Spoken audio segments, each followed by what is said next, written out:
النهاردة هحكي لكم قصة من أغرب قضايا القتل اللي ممكن تسمعوها. قضية لحد النهاردة ملهاش حل.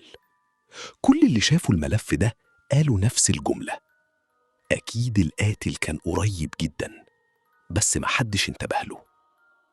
القصة دي حصلت في عمارة قديمة، عمارة شكلها عادي جدا من بره، لكن اللي حصل جواها خلى السكان يسيبوا شققهم ويمشوا. والأغرب إن الجريمة حصلت في شقة مقفولة، مفيش كسر، مفيش سرقة، ومفيش دليل واحد واضح. يعني القاتل دخل وخرج كأنه شبح.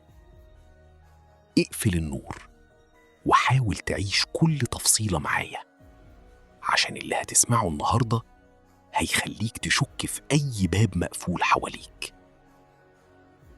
في حي شعبي هادي جدا كان في عمارة اسمها بين الناس عمارة النخيل. عمارة قديمة 5 أدوار، الدهان واقع من الحيطان، والسلم دايما ضلمة حتى بالنهار. الباب الحديد بتاعها كان بيطلع صوت صرير مزعج كل ما حد يفتحه، صوت يخليك تحس إن العمارة نفسها مخنوقة. السكان هناك كانوا قليلين جدا. في الدور الأرضي كان في راجل عجوز اسمه عم إبراهيم. البواب راجل قرب على 70، ضعيف، ودايما قاعد على كرسي خشب قدام الباب. وفي الدور الثالث كانت الشقة رقم 6. الشقة اللي بعدها كل حاجة اتغيرت. في يوم العصر عربية نقل وقفت قدام العمارة، ونزل منها شاب طويل شوية لابس نظارة وشكله هادي جدا، اسمه رامي. كان عنده حوالي 30 سنة. الناس لاحظت إنه مؤدب جدا، بيسلم على الكل وبيتكلم بهدوء. استأجر الشقة رقم 6، ومن أول يوم كان عايش لوحده، لا أهل بيزوروه، لا أصحاب، ولا حد يعرف عنه أي حاجة تقريبا. بعد أسبوع تقريبا أم خالد اللي ساكنة تحته صحيت الساعة 2 الفجر على صوت حاجة بتقع فوقها، صوت عنيف جدا، بعده خطوات سريعة، وبعدين صوت جر كرسي على الأرض. الست خبطت بالسقف بعصاية. كل حاجة سكتت. الصبح شافت رامي وهو نازل، قالت له: خير يا ابني، في حاجة وقعت بالليل؟ رامي ابتسم ابتسامة صغيرة وقال: لا خالص، يمكن سمعتي من الشارع. لكن الست أقسمت إن الصوت كان فوقها مباشرة. مع مرور الأيام الناس بدأت تلاحظ إن في راجل بيجي عند رامي بالليل، مش كل يوم لكن كتير. كان طويل ولابس دايما جاكيت اسود. الغريب إن محدش شاف وشه بوضوح. كل مرة يدخل العمارة يبقى حاطط الكاب على وشه. حتى البواب قال: الراجل ده بيخوفني، بحس إنه بيبصلي من تحت الكاب. لكن رامي عمره ما عرف الناس مين الشخص ده. الليلة دي كانت الدنيا مطر بشكل مرعب، الهوا شديد والشجر بيخبط في الشبابيك. حوالي الساعة 12:30 الكهرباء قطعت عن المنطقة كلها.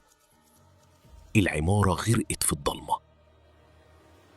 سلمى طالبة جامعة ساكنة في الدور الرابع، كانت واقفة في البلكونة بتحاول تلقط شبكة بالموبايل، وفجأة شافت باب العمارة بيتفتح بعنف، وشخص نزل بسرعة جدا. شخص لابس اسود بالكامل، وكان بيجري تحت المطر كأنه خايف. الغريب إنه كان ماسك إيده الشمال بطريقة غريبة كأنها مصابة. سلمى حاولت تشوف وشه، لكن البرق لمح ثانية واحدة بس والراجل اختفى. بعدها بدقايق سمعت صوت صرخة قصيرة جدا طالعة من تحت، صرخة مكتومة، وبعدين كل حاجة سكتت. جدا. رامي كان معروف إنه بيقفل الباب بالمفتاح دايما. طلع خبط: يا أستاذ رامي. مفيش رد. خبط تاني بعنف، برضه مفيش. بدأ قلبه يدق بسرعة. راح نادى الجيران، وأخيراً فتح الباب بإيده. أول ما الباب اتفتح ريحة غريبة خرجت، ريحة معدن وتراب وحاجة تقيلة في الجو. الصالة كانت هادية جداً، نور خفيف داخل من البلكونة، وفي نص الصالة كان رامي مرمي على الأرض، وشه شاحب بشكل مرعب وعينيه مفتوحة للآخر، كأنه مات وهو شايف حاجة مرعبة جدا. كان لابس تيشيرت رمادي وعليه آثار تراب، لكن مفيش دم، مفيش جروح واضحة، بس في حاجة أغرب. أظافر إيده كانت مكسورة، كأنه كان بيعافر يمسك في حاجة قبل ما يموت. الشرطة وصلت، والضابط حسام بدأ يفحص المكان. لاحظ حاجة غريبة جدا: الشقة مرتبة زيادة عن اللزوم، مفيش أي علامة خناقة ولا حتى كرسي واقع، لكن في كوب شاي على الترابيزة، كوبين مش كوب واحد. يعني رامي كان قاعد مع حد، لكن الشخص ده اختفى. تقرير الطب الشرعي قلب القضية كلها. سبب الوفاة اختناق شديد، لكن بدون آثار خنق واضحة، لا حبل لا ضغط بإيد. كأن رامي فقد النفس فجأة. لكن الدكتور لاحظ حاجة أغرب: في تراب تحت ضوافره، وتراب قديم جدا مش من الشقة. أثناء التفتيش عسكري لاحظ إن السرير تقيل جدا. حاولوا يحركوه ولقوا تحت منه بلاطة مختلفة عن باقي الأرض. لما اتشالت كان في تجويف صغير جواه صندوق خشب قديم. الكل افتكر إنه في دليل مهم، لكن لما فتحوه لقوا صور لناس كتير، رجالة وستات، كل صورة متعلم عليها بتاريخ. والأغرب إن بعض الناس اللي في الصور كانوا متوفيين من سنين. رامي كان مركب كاميرا صغيرة في الصالة. الشرطة جابت التسجيل. الفيديو كان شغال عادي. رامي قاعد بيشرب شاي ويبص للباب كل شوية كأنه مستني حد.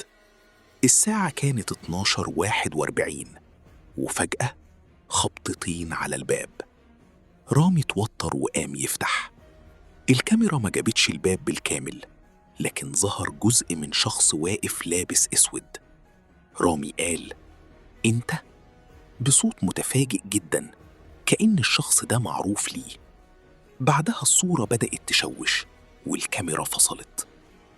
القضية استمرت شهور. كل السكان اتحقق معاهم، البواب، سلمى، صاحب العمارة، حتى أهل رامي، لكن مفيش دليل. الشخص اللي في الفيديو وشه ما ظهرش، والبصمات اللي في الشقة كلها قديمة أو غير واضحة. وفي النهاية القضية اتقفلت ضد مجهول. لكن قبل ما الملف يتقفل بأيام حصلت حاجة مرعبة. واحد من الضباط كان بيراجع الفيديو للمرة الأخيرة، وبالصدفة وقف عند لحظة التشويش وكبر انعكاس المراية اللي في الصالة، ولثانية واحدة ظهر شكل الشخص، لكن ما كانش ليه ملامح واضحة، مجرد وش باهت وعينين سودة. والأغرب إنه كان واقف بعيد عن الأرض شوية، كأنه مش واقف أصلاً. بعد الحادثة الشقة اتقفلت، وكل اللي حاول يسكن فيها كان يمشي بعدها بأيام. ناس تقول إنها بتسمع خطوات بالليل، وناس تقول إنها بتسمع خبطتين على الباب الساعة 12:41 بالظبط. أما سلمى فقالت قبل ما تسيب العمارة: أنا شفت الشخص ده تاني واقف تحت العمارة، وكان بيبص لفوق على شقة رامي. لو عجبتك القصة ما تنساش اللايك والاشتراك، واكتب لي في التعليقات انت لو كنت مكان الضابط